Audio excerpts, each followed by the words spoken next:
Y micro está lejísimos. Hola amigas y amigos de Fuerte y Claro, ¿cómo están? Muy buena semana. Estamos empezando la última semanita de noviembre. Bienvenidas, bienvenidos. Yo soy Manuela Camacho y del otro lado del switcher está Valeria Coca, mi productora. ¿Cómo estás, querida Vale? Hola, Manu, ¿cómo estás? Por aquí ya Y un gran estamos equipo que nos todas acompaña por ahí. listos. Hola, Chicos, hola. saluden, porfa. Ahí, hola. Estamos listos, preparados para iniciar la semana. Bien, vale. Hoy un tema que cae justo en una cifra, una fecha importante. Mañana, 25 de noviembre, Día Internacional de la Eliminación de la Violencia contra la Mujer. Y en el Perú, lamentablemente, lo único que vemos son retrocesos, incluso desde aquellas instancias que en teoría deberían legislar y trabajar para protegernos. Lo último que ha sucedido la semana pasada, antes de cerrar la semana, es que la congresista evangelista Milagros Jáuregui, que ha impulsado ya desde otros flancos e iniciativas la eliminación del enfoque de género, pues ha logrado materializarlo en una ley. Se ha sustituido por completo la ley 2898.3, que retira de manera formal y de manera oficial de la legislación peruana cualquier referencia al enfoque de género, lo que además está directamente relacionado con la ESI, Educación Sexual Integral. Se va a eliminar de manera, reitero, formal, que esto es lo que implica que esté aprobada en una ley, de la currícula escolar. No se va a poder impartir en los colegios, no se va a poder hablar desde ninguna instancia de gobierno. Capacitar a todas las autoridades que tienen denuncias por violencia de género ya no se puede. ¿Por qué? Porque ya no se puede mencionar dentro de las instancias que tienen que ver con el gobierno o con el Estado la palabrita género, a la que le tienen pavor y le tienen miedo. Y a raíz de este miedo injustificado es que las primeras perjudicadas somos nosotras, las mujeres peruanas, y las niñas, niños y adolescentes. Pese a las alertas diversas de muchas instituciones de derechos humanos y de defensa de derechos de las mujeres, se aprobó finalmente este enfoque que ha hecho que se tenga que retirar de la legislación. Y aunque las reacciones fueron de mucha alerta, mucha tristeza desde muchos sectores, Milagros Jáuregui defendió esta postura. ¿Te parece si vamos a escuchar qué fue lo que dijo cuando se le cuestionó sobre este enorme retroceso? Bueno, estamos muy felices por este logro. Yo creo que ha sido una victoria para todos los cristianos y para todos aquellos que defendemos la vida y la familia. Si bien es cierto, hubo una ley donde se hablaba de igualdad de sexos entre hombres y mujeres, pero con el transcurso de los años se fue diluyendo y se fue más usando la palabra género. Y la palabra género no solamente significa hombre y mujer, puede significar cualquier cosa. Así que las políticas públicas y todo se fue distorsionando. Lo que hemos hecho ahora es volver al inicio. Y estamos volviendo a poner igualdad en el hombre y la mujer. Estamos quitando la palabra género.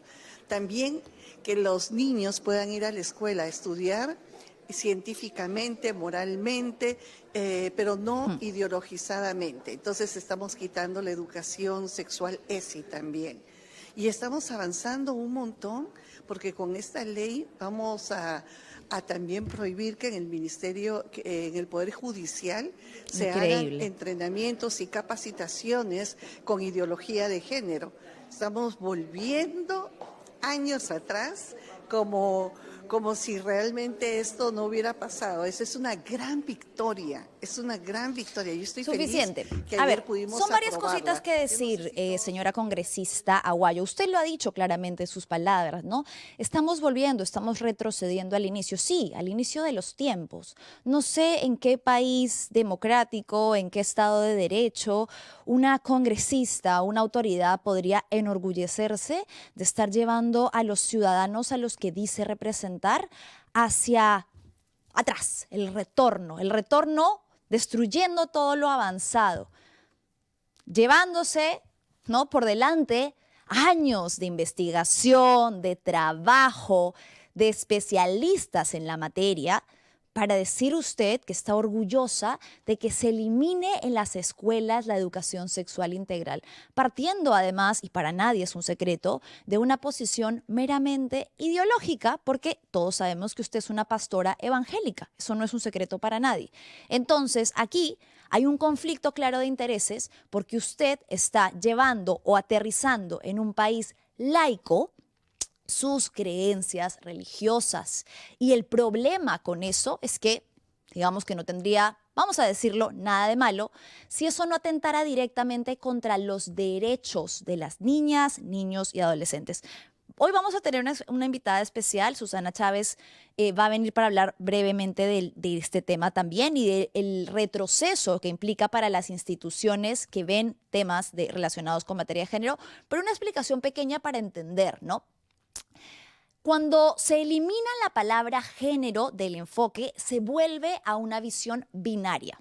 Binaria de que los problemas, tal y como ha dicho Milagros Aguayo, son de mujeres y hombres. Esto es de mujeres y hombres. Y lo que eso hace o lo que eso implica es que no se puede hablar de una problemática estructural, porque los problemas diferenciados que afectan a las mujeres y a los hombres no tienen que ver con que hayan nacido mujeres u hombres. No es una materia de sexo, sino que tiene que ver con su género. ¿Qué quiere decir esto? Con todo el sistema de creencias y cómo la sociedad opera de manera diferenciada culturalmente a hombres y a mujeres. Eso nuevamente no tiene que ver con sus genitales, con sus cromosomas ni cómo nacieron, sino que es un aspecto cultural. Por eso se habla de violencia de género, violencia basada en género, porque es simplista y reduccionista limitarlo a hablar de sexo, de biología en materia de hombres y mujeres. ¿Por qué? Porque los problemas, señora Jáuregui, son diferenciados. Las estadísticas mismas lo demuestran. La mayoría de los hombres que son víctimas de una serie de crímenes también en medio de este contexto de inseguridad lo son por razones diferenciadas, es decir, criminalidad común, un ladrón que viene y le dispara, un asalto, un homicidio. Eso es muy distinto a la estadística que demuestra que las mujeres son víctimas de otro tipo de violencia, violencia sexual. Los feminicidios, hablar de violencia basada en género es lo que nos ha permitido darle visibilidad a la cifra alarmante de feminicidios, un tipo de violencia catalogada penalmente, que reconoce que la violencia que atraviesa a las mujeres es diferenciada de un hombre que no supo aceptar un no como respuesta y mató a su pareja o a su expareja, de un familiar que dentro del núcleo cercano decide abusar de una niña o de una adolescente, ¿sí? Eso tiene que ver con el género, cómo hemos construido las relaciones sociales en nuestra sociedad y el lugar que se le ha dado a las mujeres y a los hombres.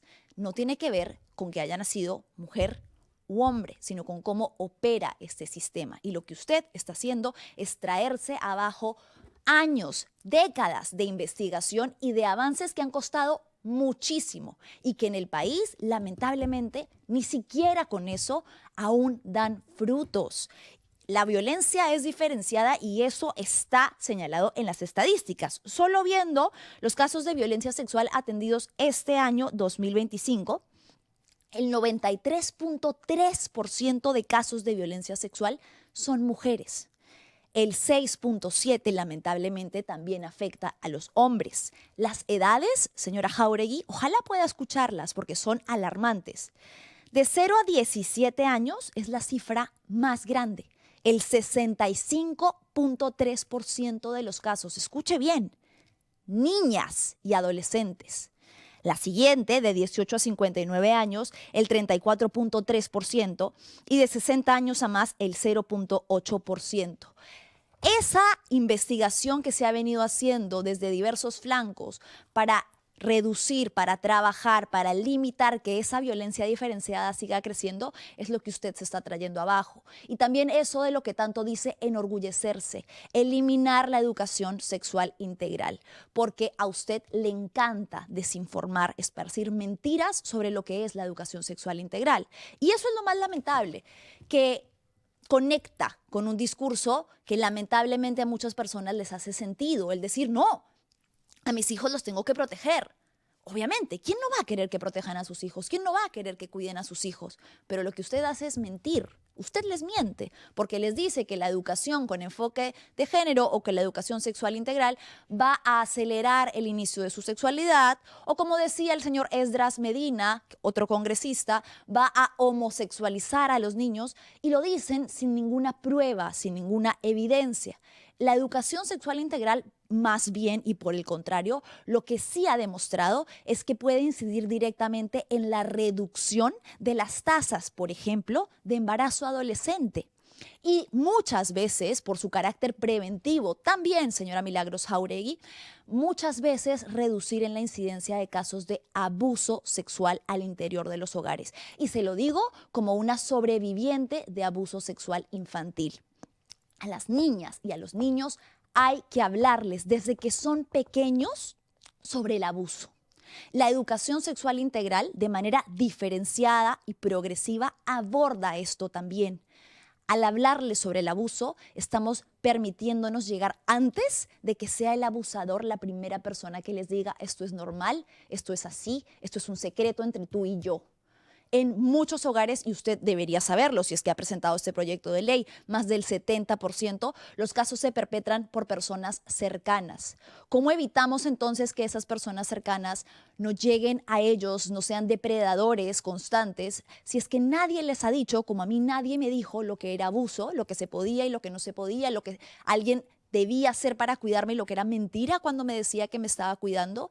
¿Cuáles eran las partes de mi cuerpo? Decirle a los niños: estas son las partes de tu cuerpo, estos son los nombres de las partes de tu cuerpo, y esas partes son privadas y son tuyas y tienes derechos sobre ellas. Eso es lo que hace la educación sexual integral, y lo que usted pretende eliminar, bueno, ya lo ha hecho, lo ha eliminado, y pretende que no se les diga a las niñas, niños y adolescentes para que los casos sigan en aumento. Vamos a ir a una muy breve pausa para hablar con alguien que ve de estos temas directamente y los ve a diario, y nos puede dar un poco más de luces sobre cifras exactas de la alarmante y desbordante situación que tenemos hoy por hoy sobre abuso sexual infantil y adolescente y casos de embarazo adolescente y niñas forzadas a maternar en el Perú. Vamos a recibir a Susana Chávez, quien es actualmente directora de incidencia política de Promsex. Vamos a una breve pausa y ya vuelvo con ella. El cambio crece fuerte y claro, que nadie calle el grito, que el pueblo habla y tiene infinito. Fuerte y claro, que el miedo no regrese, la calle despierta, el cambio crece. Voces nuevas rompiendo el eco, jóvenes viejos somos el reflejo. No hay guión, no hay pose, no hay censura, hay mirada firme y voz segura. No más susurro bajo el miedo, si la palabra es poder. Hablemos fuerte hasta amanecer. Fuerte y claro, claro, claro. Fuego en el aire, aire, aire. Que el cambio suene, suene, suene, suene. Que el cambio crece.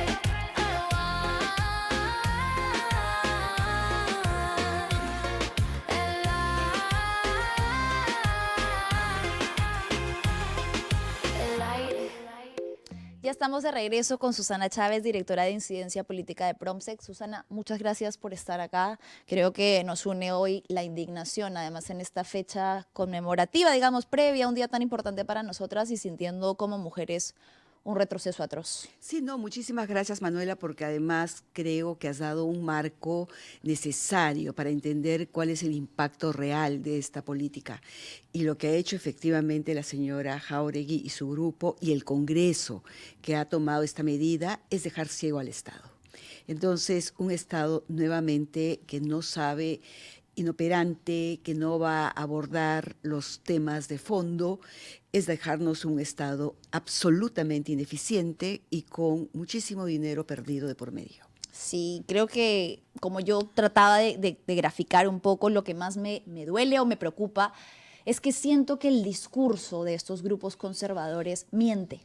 Absolutamente, y está totalmente demostrado porque, fíjate, una de las cosas que ha sido como de mayor impacto, porque esta ley, esta modificación también incluye la afectación de la educación sexual integral. Y, por ejemplo, ¿qué cosa es lo que ha venido señalando y han venido señalando? Que la educación sexual es una responsabilidad solamente de los padres de familia y totalmente desoyen las múltiples encuestas que te señalan que quieren los padres de familia En el colegio. un aporte de parte del Estado. Quieren que les ayuden justamente a resolver en un tema clave. Y quita a la escuela, y eso es bien grave, de esta capacidad de hacer lo mínimo que tiene que hacer una escuela pública. Claro. ¿Sabes qué tiene que hacer una escuela pública?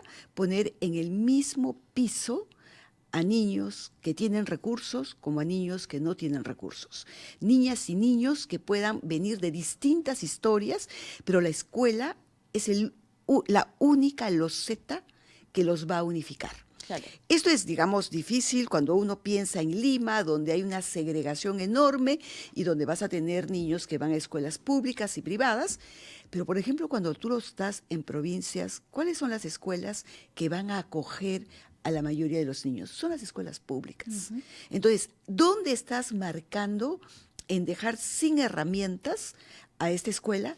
Es en la escuela pública. Por lo tanto, ¿a quién va a afectar más? No, por A los supuesto. niños que tienen recursos, a sus padres que tienen clarísimo que sus niñas no van a ser víctimas de violación o que cuando son víctimas de violación van a tener recursos y mecanismos para actuar, los dejas justamente sin armas a las familias que no tienen esa capacidad y al Estado totalmente amarrado frente a tremendas injusticias. Y esto es lo que está ocasionando la señora. La señora no está afectando a las feministas, por No. favor. No está afectando, la señora está afectando a nuestro grupo poblacional.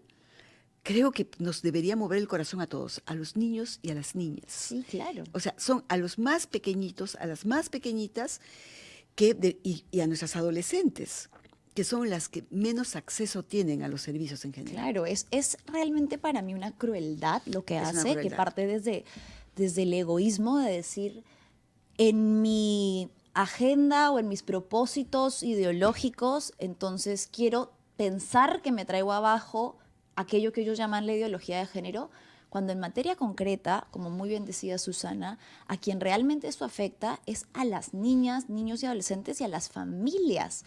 ¿Por qué? Y por eso es que yo decía que es la mentira, ¿no? Porque conecta con un discurso con el que cualquier padre puede empatizar. Yo quiero que protejan a mis hijos, yo quiero que nadie abuse de mis hijos, yo quiero que mis hijos sepan cuidarse. Bueno, quitarles la educación sexual integral es precisamente quitarles esa posibilidad y no lo contrario, como les quieren vender. No, y además es bien triste porque fíjate, si tú miras esta posibilidad que las escuelas se conviertan en un espacio libres de violencia, tú le estás dando horas de protección muy grande a los niños y a las niñas y a evitar.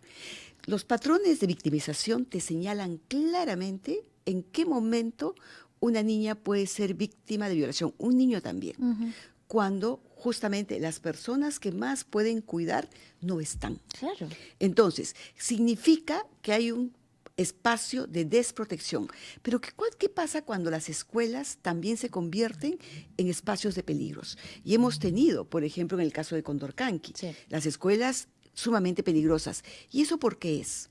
Porque nosotros no tenemos una generación fuerte de profesores y profesoras formadas en educación sexual. Entonces, ¿y por qué? Porque la educación sexual se ha puesto en debate y en cuestión de Estado desde el momento en que se aprobó. Estamos hablando por lo menos que venimos debatiendo para que el Ministerio de Educación cumpla con la educación sexual por lo menos 15 años. Sí, claro. Y entonces, durante esos 15 años, no se ha invertido en la formación de profesores, no se ha invertido en materiales, y ahora, con esta ley, Un porque no es la retroceso. única ley, la ley anterior, la de textos escolares, la que supuestamente los padres de familia tienen que aprobar qué materias, qué libros tienen que leer sus hijos, con esto definitivamente está hablando de una precarización de la educación. Entonces, esa idea de la educación transformadora, de que la escuela puede ser una gran oportunidad para equilibrar, eso No está. se acaba con este discurso mentiroso, que es decir, que los padres tienen la total capacidad para responder a todas las necesidades. Lo que queremos es educación sexual es que sí incluyan a los padres, porque los padres también necesitan conocer, pero no dejarlos solos. Es una característica, además, porque parece que la congresista no ha leído de qué va la educación sexual integral. En los lineamientos del Ministerio de Educación dice claramente, es promocional. ¿Qué quiere decir eso? Que la familia cumple un rol fundamental. Totalmente. Que los padres solos no pueden hacerlo. Entonces, dentro de los lineamientos que están especificados en el Ministerio de Educación, dice que la capacitación se va a tener que dar también a padres de familia para que el trabajo sea conjunto en el hogar. No, pero además los padres que sí pueden, porque a lo mejor hay padres que sí lo pueden hacer. Pero hay muchos que Ya, no. está bien, pero hay padres que sí lo pueden hacer. Los padres reciben un complemento que el colegio y fortalece lo que esos padres y madres pueden enseñar bien. Entonces, todos ganan. Todos. Todos ganan, efectivamente, cubre las necesidades de quienes no pueden, fortaleces las acciones de quienes lo vienen haciendo. Y en buena hora que lo hagan. Pero tienen que reconocer que esa no es una capacidad generalizada. No, claro. Además, en materia de tiempos y realidades del padre y de la madre peruano, como tú bien decías, en la escuela pública, decirle a los padres y a las madres que se hagan cargo de esto cuando muchos de ellos incluso desconocen, porque no es una materia de la que se nos haya hablado nunca. ¿Cómo pretendemos entonces que de pronto los padres sean especialistas en protección? Porque además, ojo a esto, cuando se les habla, cuando se les miente a los padres sobre educación sexual integral, no se les dice con claridad que no tiene que ver necesariamente con sexo o con lo coital. Educación sexual integral es el ser humano en una dimensión mucho más amplia. En la educación sexual integral se habla sobre autoestima, vínculos sanos con los amigos, con Totalmente. la familia, en las relaciones, mi cuerpo, mi pubertad, adolescencia, menstruación. Tiene que ver con muchas cosas que le darían herramientas a los niños y a las niñas para crecer más seguros. Pero además, esas actividades se hacen cuando tienes personal capacitado. Claro. O sea, no es que alguien, porque simplemente es profesor No, no. y ya o profesora, ya tiene la capacidad. No, o porque es obstetra, yo soy obstetra, eso me da ya la capacidad para hacerlo. No, necesito formarme. Entonces, es justamente lo que el Estado puede hacer para fortalecer la educación. Yo creo que, fíjate, ahí sí, Manuela, nosotros el tema de la educación sexual es como la parte más escandalosa de la materia. Pero transformar, haber, digamos, modificado la ley de igualdad de oportunidades tiene efectos mucho más amplios y de altísimo impacto. Por ejemplo, ¿qué cosa es lo que te permite tener una ley de igualdad de oportunidades basada en enfoque de género? Lo que te permite es que las instituciones del Estado instrumentalicen mecanismos para erradicar la violencia que se afecta a las mujeres por su condición femenina y que obviamente eso le da un diferencial muy grande para poder estar en igualdad de oportunidades. Claro. O sea, uno no puede hablar de igualdad de oportunidades Sí. sin tú no has resuelto o no vienes resolviendo esta desigualdad producto del, digamos, la influencia social, de los estereotipos que hay para decir las mujeres no pueden continuar. ¿Y qué cosa ayuda al Estado a tomar esas decisiones sólidas? Le ayudan los estudios que hace el propio Estado, las encuestas. Por ejemplo, ¿qué encuestas importantísimas definen la política pública en el Perú? Las encuestas del INEI, que es la ENDES, la Encuesta Nacional de Demografía y Salud. ¿Qué cosa te dice esa encuesta? Esa encuesta te dice cómo las mujeres están avanzando en tener los hijos que quieren tener, cómo las mujeres están avanzando en el acceso a métodos anticonceptivos, qué métodos anticonceptivos conoce, y te van planteando desafíos que el Estado tiene que tener en función de esas capacidades. También te dicen, por ejemplo, te hablan si sufrieron o no violencia. Y eso te ayuda a decir, bueno, qué tipo de violencia está afectando más en la zona norte, en la zona sur. Esa data es importantísimo para Claro. quien está haciendo política pública, para quien está dirigiendo los municipios, por ejemplo. ¿Qué otra encuesta te da? Te da la encuesta de uso del tiempo. ¿Qué cosa te dice la encuesta de uso del tiempo? Trabajo de cuidados. Claro. ¿Cuánto tiempo tú te dedicas por tu condición? Y de pronto el Estado dice, sí, tienen razón. Resulta que las mujeres para sostener el tema de familias, superan sus horarios de trabajo en 3, 4, 5 horas por encima de lo que emplean los hombres. Claro. ¿Y qué te ayuda? Es decir, muy bien, trabajemos distribución de responsabilidades. Hagamos también, enseñemos una redistribución, el tema del cuidado de los hijos. Pero además dicen, miren, las mujeres no pueden salir porque tienen que dedicarse o porque ellas tuvieron que asumir gran parte del cuidado de las personas adultas mayores o porque los niñitos solamente son su responsabilidad y tienen que renunciar y dejar al empleo. Entonces, luego tener empleos precarios. Claro. O sea, todo eso, bueno, con Que esta tiene ley mucho que ver. saca, elimina, porque lo que Más. ha eliminado es enfoque de Enfoque de género.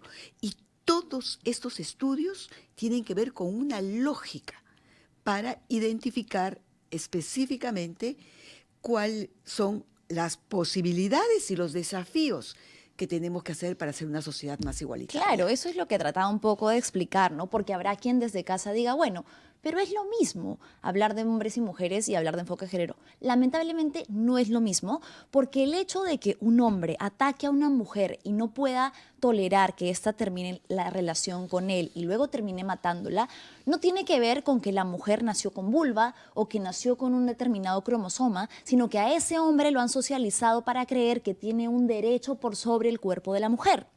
El hecho de que, como tú decías en el ejemplo, cuando se hable de trabajos de cuidado, que es un tema también tan poco abordado en el Perú y tan necesario, porque tiene que ver mucho también con la violencia económica que durante siglos han sido sometidas las mujeres peruanas, relacionado con la violencia física de la que son víctimas también, analicemos que una mujer no es que necesariamente cuando se casa sea relegada al hogar nuevamente, porque nació con vulva o con determinados cromosomas.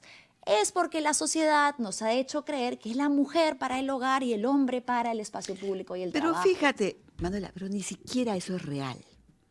Porque ahora tú tienes que las mujeres hemos entrado a estudiar más, a contribuir, a ser parte económicamente activa. Ujú. Hace 50 años, sí, pues, las mujeres se dedicaban al hogar y había una especie de una redistribución, que es lo público, que es lo privado. Entonces, lo único que tú tienes ahorita, que eso ha cambiado totalmente.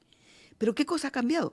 Sobre el sacrificio de las mujeres y eso hacer menos eficiente la política. Si nosotros tuviéramos efectivamente una reducción sustantiva, si a las personas les interesa la economía, ¿ya? Si tuviésemos una reducción sustantiva de la violencia de género, que se ataque a las mujeres, que más o menos el 60% de las mujeres refieren haber sido víctimas de violencia, ser prohibidas de tener sus círculos familiares, etcétera, etcétera, que le van a producir además daño, depresión, decaimiento en el trabajo, reducción en su capacidad productiva. Si tú te ahorras eso, ¿tú te imaginas cómo seríamos como país? O sea, nos negamos justamente a entender cómo nosotros decimos ahora, sí, el Perú tiene una economía sólida. La economía, ¿y quién la sostuvo durante las peores Claro. épocas? No, y todo eso tiene que ver con data. Y todo está sustentado en data. Y esta señora no quiere entender. Y entonces lo que nos propone como alternativa es que entremos a la creencia de su religión, porque su religión es la que supuestamente va a dar los avances.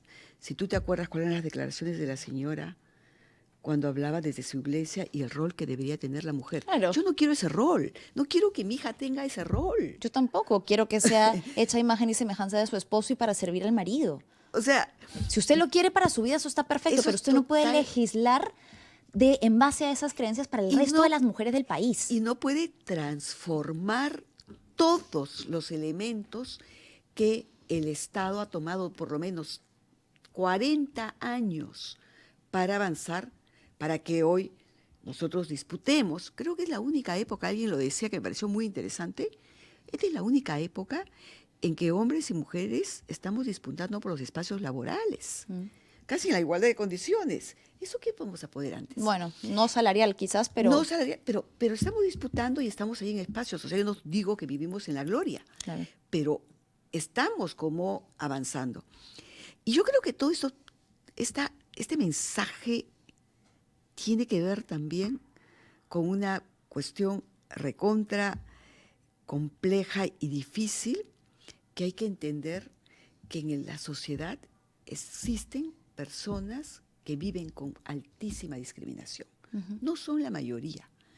Es un pequeño grupo, que estamos hablando entre el 10 y 15% de la población, que existe. No, total. Esta señora y estos enfoques ideológicos, porque eso sí es ideología del odio, sí pretende segregar y castigar. Porque muchas de estas políticas lo que han permitido es vivamos en paz, con nuestras diferencias, con las identidades, con lo que nosotros podemos hacer, que nadie se vea postergada por no avanzar, por tener una identidad de género o por tener una orientación sexual. Correcto. Pero, o sea, se nos castiga tan solo para promover la segregación de este grupo y se promueven políticas que barren con todo, y eso es muy peligroso. Se nos ha quedado corto el tiempo porque igual un caso que yo quería hablar y nada de lo que hace Jáuregui es aislado. Todo tiene un detrás y un porqué y está relacionado, por ejemplo, con lo que quiere hacer para eliminar el aborto terapéutico legal en el país desde 1924, forzando a niñas embarazadas producto de abusos sexuales a maternar. No me queda decir nada más que averigüen un poco porque no lo vamos a poder abordar del caso de Mila y Camila. El caso de Mila y Camila, y que además en la modificatoria, en los cambios que ha hecho, ha eliminado La posibilidad. la definición de salud sexual y reproductiva, derechos sexuales y reproductivos.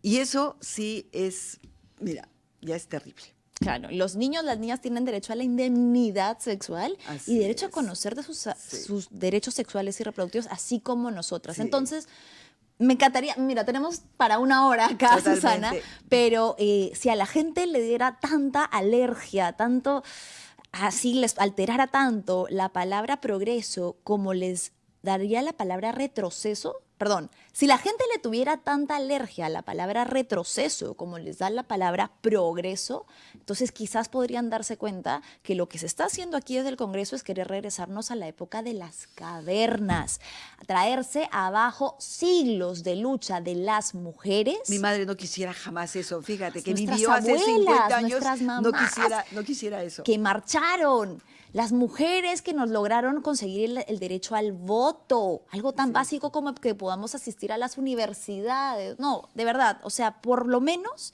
esto debería estarnos a nosotras, aunque sea a las mujeres, ojalá a todos los ciudadanos, pero a las mujeres dando alertas muy rojas del lugar que esta congresista y sus secuaces Yo creo que también quieren a los para hombres. nosotras en sociedad. A los hombres buenos, estos compañeros de segura la que vida, sí, a la sí, ciudadanía. le debe indignar totalmente. Ojalá que entonces recordemos que esto es lo que quieren para nosotros quienes todavía van a postular a un curul para seguir haciendo más cosas como esta contra nosotras y contra los ciudadanos. Susana, muchísimas Muchas gracias por gracias. habernos acompañado. Se nos ha quedado cortísimo el tiempo.